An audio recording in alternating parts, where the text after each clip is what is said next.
Welcome back to my success ladder YouTube channel. Success ladder YouTube চ্যানেলে তোমাদেরকে আবারও স্বাগত। এর আগের দিন আমি তোমাদের ভয়েস চেঞ্জে একটা সেন্টেন্স শিখিয়েছিলাম, সেটা হচ্ছে অ্যাসার্টিভ সেন্টেন্স দিয়ে ভয়েস শিখিয়েছিলাম। তার একটা ভিডিও এনেছিলাম, তারপর একটা প্র্যাকটিস ভিডিও এনেছি। আজকে আমরা যেটা জানবো সেটা হচ্ছে ইন্টারোগেটিভ সেন্টেন্স। ঠিক আছে, ইন্টারোগেটিভ সেন্টেন্স। তো ইন্টারোগেটিভ সেন্টেন্স জানার আগে আমাদের জানতে হবে যে ইন্টারোগেটিভ সেন্টেন্স জিনিসটা কি। তো ইন্টারোগেটিভ সেন্টেন্স জিনিসটা হচ্ছে যেটার মাধ্যমে আমরা কোনো কিছু কোশ্চেন জিজ্ঞাসা করি বা প্রশ্ন জিজ্ঞাসা করি, তাকে বলা হয় ইন্টারোগেটিভ সেন্টেন্স। চেনার উপায় কি না, এই সেন্টেন্সের শেষে কি থাকে না, একটা কোশ্চেন মার্ক থাকে। কোশ্চেন মার্ক তোমরা সবাই জানো যে এরকম চিহ্ন থাকলে কি হয়, ইন্টারোগেটিভ সেন্টেন্স হয়, তাই তো? চলো এবার আমরা ইন্টারোগেটিভ সেন্টেন্স দিয়ে ভয়েস চেঞ্জ জেনে নিই। তো আমরা এই ইন্টারোগেটিভ সেন্টেন্সকে আমরা তিনটা টাইপে ভাগ করব, মানে তিন রকম ভাবে আমরা কিন্তু পার্টে আমরা শিখবো যে ইন্টারোগেটিভ সেন্টেন্স থেকে কিভাবে আমাদের খুব সহজে ভয়েস চেঞ্জ করা যায়। চলো দেখে ফেলি কিভাবে করা যায়। না, প্রথমে আসছি আমরা টাইপ 1। তো টাইপ 1 এ চিনব কিভাবে, দেখো টাইপ 1 না, যে সমস্ত ইন্টারোগেটিভ সেন্টেন্সের উত্তর হ্যাঁ বা না হয় সেই সমস্ত ইন্টারোগেটিভ সেন্টেন্সকে আমরা টাইপ 1 এর মধ্যে ফেলবো।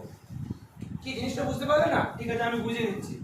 যেটা স্টার্ট হচ্ছে কি দিয়ে, ডু বা ডাজ বা ডি, ডু ডাজ বা ডি বা আদার্স যে হেল্পিং ভার্ব গুলো আছে সেগুলো দিয়ে স্টার্ট হবে। তো আমরা হেল্পিং ভার্ব কোনগুলো, যেমন আমি বলে দিচ্ছি কোন কোন হেল্পিং ভার্ব আছে।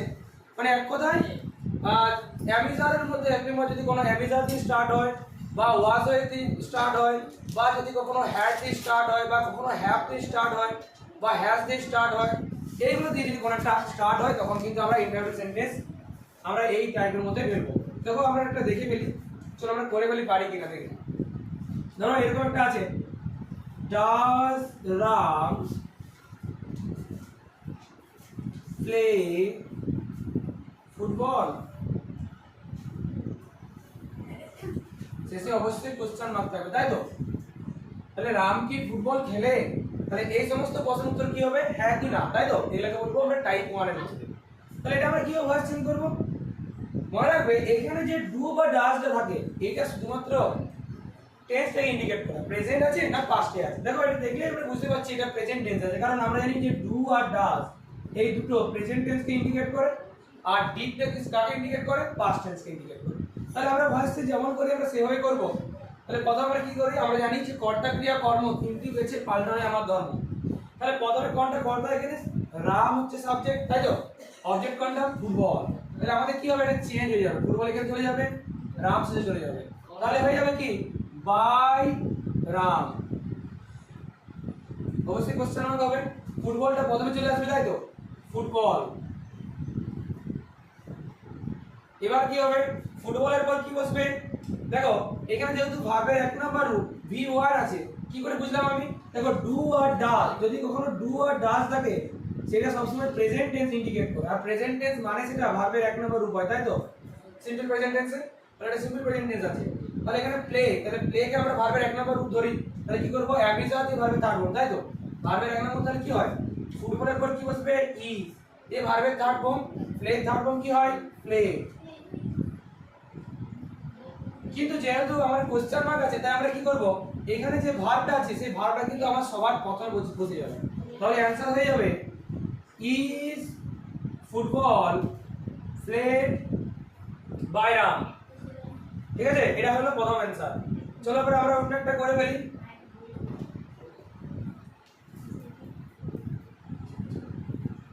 ধরো এরকম আছে একটা, যে has Kusum seen the Taj Mahal বা দা তাজ। আমরা তাজমহলটাকে সাথে আমরা তাজমহল লিখে নিই। তাহলে কুসুম কি তাজমহল দেখেছে? এইটা হচ্ছে কি, এটা ইন্টারোগেটিভ সেন্টেন্সে করব। দেখো কিভাবে করব এটা, কি করব আমরা, আমরা জানি যে এই তাজমহলটা কি হয়ে যাবে, এটা অবজেক্ট চেঞ্জ হবে, এই কুসুমটা লাস্টে চলে যাবে, তাই তো? তাহলে কি হয়ে গেল, বাই কুসুম। অবশ্যই কোশ্চেন আমরা করব, তাই তো?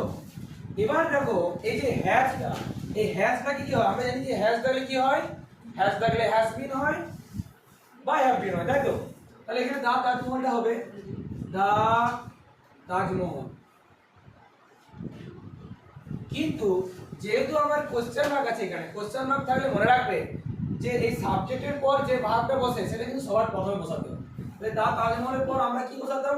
হ্যাজ বিন বসাতাম, তাই তো? তাই আমাদের এখানে হ্যাজটা আগে চলে আসছে। তাহলে কি হবে? হ্যাজ, আচ্ছা ঠিক আছে, ছোট করে দিই। Has the Taj Mahal bin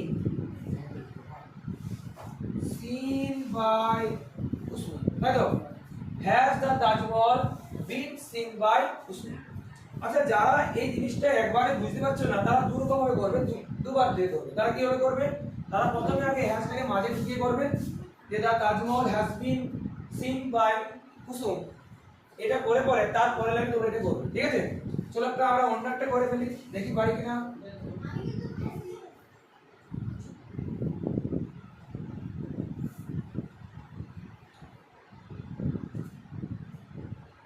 Can Ram play hockey?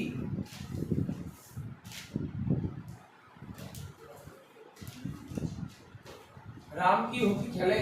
তাহলে এটা কি খেলতে পারে? এটা আমরা কিভাবে করব? দেখো, এটা আমি দুটো ভাবে করে দেখাচ্ছি। আগে আমি দেখাচ্ছি যে সিম্পল ভাবে কিভাবে করব। এই ক্যানটা এখানে যে ভার্বটা আছে তোমরা মনে মনে কিন্তু এখানে ধরে নিবে যে এখানে আছে, তারপর ভয়েস চেঞ্জ করবে। তাহলে প্রথম কি আসবে? হকি, লাস্টে চলে যাবে বাই রাম, তাই তো? বাই রাম লাস্টে চলে গেল।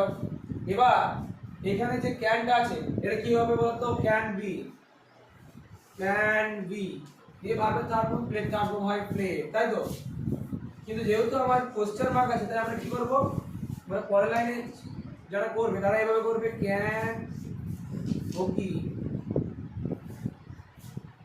বি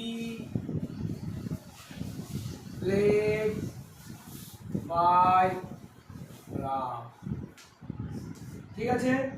তাহলে আমরা আজকে জানলাম ইন্টারভিউ সেন্টেন্সে টাইপ 1 সম্পর্কে। এরপর আমরা পরের দিন টাইপ 2 সম্পর্কে আলোচনা করব। আজকের ক্লাস তোমাদের এই পর্যন্তই। আশা করি তোমরা বুঝতে পেরেছো। যদি না বুঝতে পারো তোমরা অবশ্যই কমেন্টে জানিও, ঠিক আছে?